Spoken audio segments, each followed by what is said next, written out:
మోసాలు మన దేశంలో విపరీతంగా పెరిగిపోతున్నాయి. అసలు ఏమాత్రం డౌట్ రాకుండా ఎదుటి వాళ్ళని మోసం చేయడంలో మోసగాళ్ళు ఆరితేరిపోతున్నారు. దీంతో నిండా మునిగిపోతే కానీ మోసపోయామన్న విషయం బాధితులకు కూడా తెలియడం లేదు. అయితే ఈ మధ్యకాలంలో ఎంతో పవిత్రమైన పెళ్లి బంధాన్ని కూడా మోసగాళ్ళు వాడేసుకుంటున్నారు.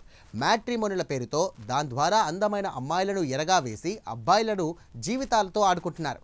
పెళ్ళైన తర్వాత ఎంతో అన్యోన్యంగా వినయంగా ఉంటున్నటువంటి భార్య ఒక్కసారిగా మోసానికి తెరలేపడంతో ఊహించని షాక్ తింటున్నారు పెళ్లి చేసుకున్న వ్యక్తితో పాటు అతని కుటుంబం.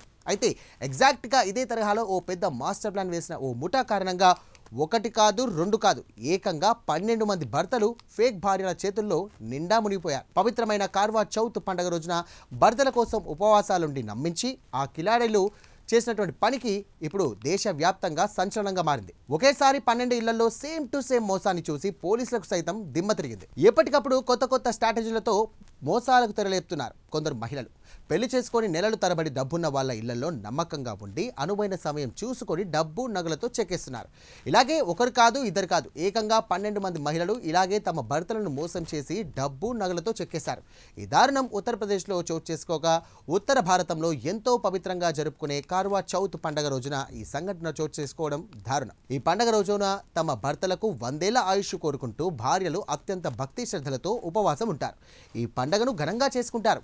అలాంటిది ఇదే రోజు ఇక అలీఘర్లో ఏకంగా 12 ఇళ్లలో కొత్తగా పెళ్లైన వధువులు తమ కుటుంబ సభ్యులకు మత్తుమందు కలిపినటువంటి భోజనాన్ని పెట్టి అక్కడి నుండి డబ్బు నగలతో జంపయ్యారు. పండగ రోజు ఇంట్లో గోరింటాకు పెట్టుకొని ఎంతో సందడిగా కనిపించే వాళ్ళు అందరితో నమ్మకంగా ఉంటూ ఇంట్లో దేవతలకు పూజలు చేసి రోజంతా ఉపవాసం ఉన్నారు.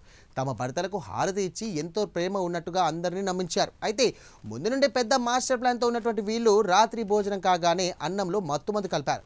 ఉపవాసం ముగించిన తర్వాత ఆ అన్నాన్ని అందరికీ వడ్డించారు. అది తిన్న ఇంట్లోని వారంతా కూడా మత్తు నిద్రలోకి జారుకోగానే ఇంట్లో ఉన్న డబ్బు, బంగారం, వెండి ఆభరణాలతో ఇక ఫోన్లతో పాటు విలువైన వస్తువులన్నింటినీ కూడా బ్యాగ్లో నింపుకొని అక్కడి నుండి పరారయ్యారు.